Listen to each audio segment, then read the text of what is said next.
I don't think anyone can argue that Apple's AirPods have taken the world by storm. In 2020, the revenue from AirPod sales alone exceeded the entire operating revenue from companies like Adobe, AMD, and Nvidia. But are they really worth the hype and their exuberant price? Well, this all started back in the fall of 2016, when Apple showcased an unsettling amount of courage and created a problem that plagues iPhone users to this day, and has spread to almost every high-end smartphone on the market. They removed the headphone jack. But not to worry, we'd only have to wait a few minutes before Apple would unveil the $150 solution to this problem of their own creation, AirPods. Using the latest version of Bluetooth, accelerated by their shiny new W1 coprocessor, pairing was seamless, reconnecting was a cinch, and all the problems that had haunted Bluetooth headsets for years magically vanished. Or at least that's what Apple claimed. 7 years later, I finally have a pair.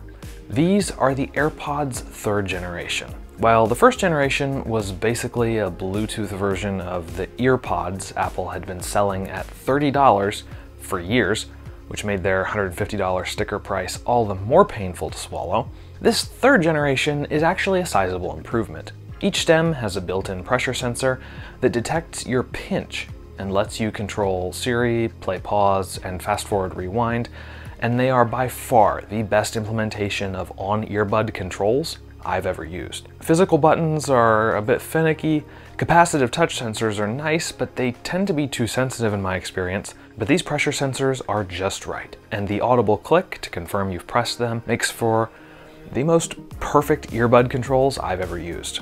Apple also knocked it out of the park with the physical design. I really prefer these earphone-style earbuds over the in-ear designs that are so prevalent nowadays.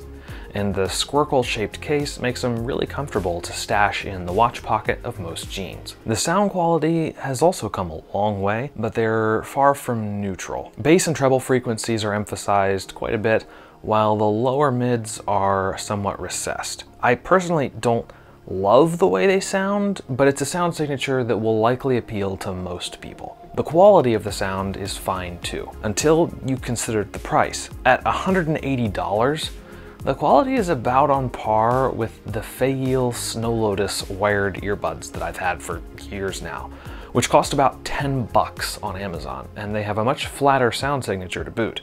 To put that another way, I could buy 18 pairs of something that would get me the same sound quality for the same money. To go further down that rabbit hole, each of those pairs lasts me around 4 years before wearing out. So that would be a 72-year supply of earbuds. And speaking of wearing out, it's not something the AirPods do gracefully. They're completely sealed and completely unrepairable. When the batteries wear out, which based on reports from owners at this point will be in 2 to 3 years, they just become e-waste. I don't expect any pair of earbuds to be buy it for life, but so many more resources go into the manufacture of AirPods, and they contain so many more environmentally hazardous materials that it's a real problem they don't last longer, especially for what they cost. And as great as they do work, they are still Bluetooth earbuds. I don't want to take away from the fact that these AirPods are hands down the least frustrating pair of wireless earbuds I've ever used, but they're not perfect. I would say that at least once every other week or so, they'll fail to connect to my iPhone or iPad, and I have to go into my Bluetooth settings and manually connect them. And maybe once a month or so, I'll take them out to listen, and audio will only be coming through one earbud. So I'll have to put the other one back in the case and take it out again to get it to connect. This is by no means the end of the world, but it's still more frustrating to me than wired earbuds were. And the competition is really starting to catch up.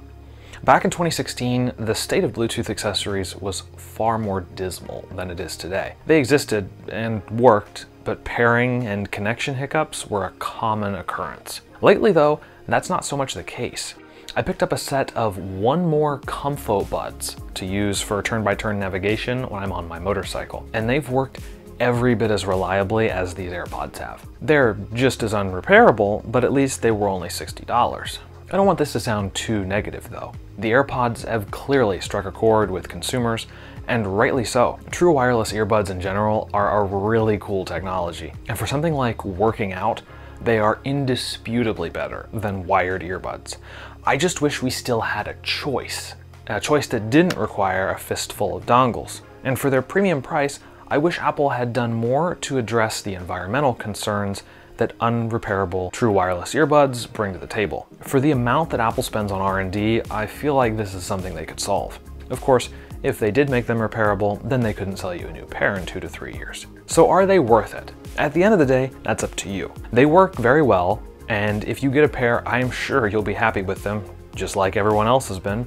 But for what they cost, I don't find their Bluetooth connection or their integration with Apple's ecosystem enough to justify their premium. And for that reason, I don't really recommend them. Competitors' offerings like the Soundpeats Air 3 HS or the Nothing Ear Stick for $50 and $100 respectively look like much better values.